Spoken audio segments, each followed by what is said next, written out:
Last thing I want to throw at you, Andy, before we let you go, is you and I were chuckling about this. Was that because for us in the States, December 25th is Christmas, and Joe Biden obviously was condemning the onslaught in Ukraine on December 25th and called it, this Christmas massacre and whatever.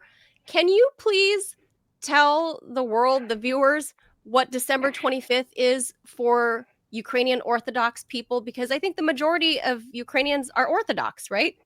Yeah, yeah. The Catholic world celebrates Christmas on the 25th, and it's a great holiday. And Christmas has always been a sacred place for everybody. But the problem is with Ukraine, as again, with the West get involved, they formed this fake church, the PTSU, the OCU, and I call it a fake church. I call them Satanists, not around, because they're taking over our churches, our Orthodox churches of Ukraine, Ukrainian Orthodox Church in Ukraine, coming in, beating up the priests, Your church is sending them illegal now.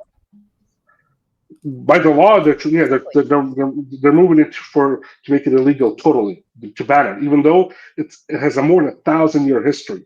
1,000 year, it's older than the United States, more than 10 times. So this is, oh, I'm talking about this process. They're trying to, even if the war stops, that's why I'm calling out for all these groups, all intel groups to leave.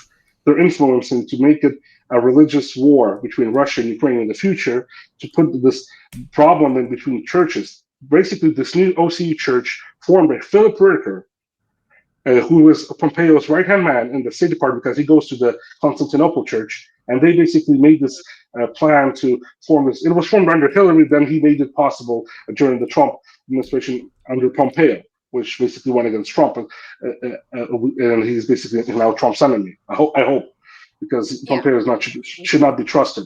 And basically, right now, they formed this fake church, made it political, moving it closer to the West, Western standards, even though there was no official religious process to make this happen. It was a fake process, which was done under Poroshenko, and now Zelensky is making it more radical, destroying the holiday of the 7th of January, where most of the Christian Orthodox, more than 11 million Ukrainian Christian Orthodox, celebrate Christmas on the 7th of December of January, which now not even a holiday in Ukraine. And they made it on the 25th. Wow.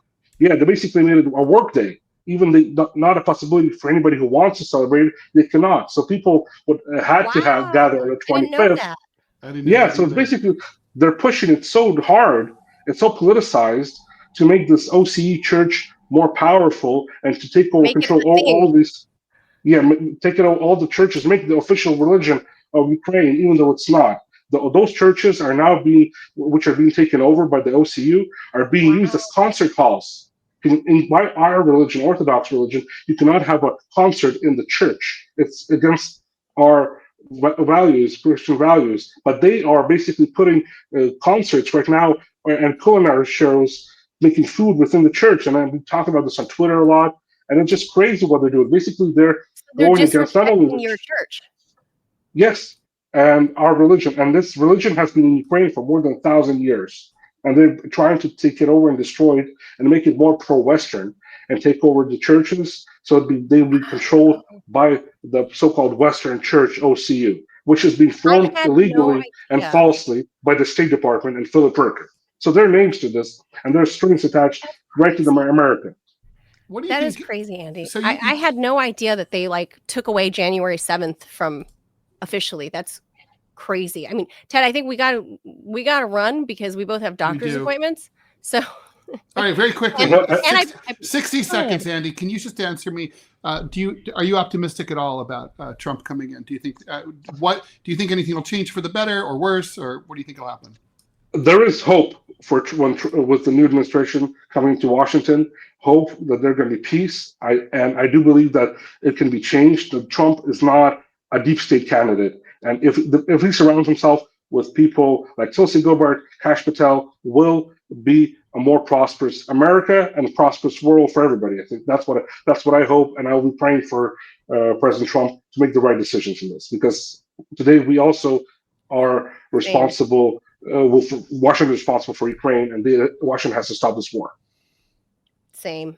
Okay. Same thing. Well said, Andy. I think, I mean, you always outline everything that's happening back in your motherland more succinctly than anybody could. And you know, the fact that you're put on a kill list because of your opinions, your dissent, I would say, on Zelensky is just this is what the new democracy looks like, right, And guys? falsely, This is falsely democracy sanctioned in America.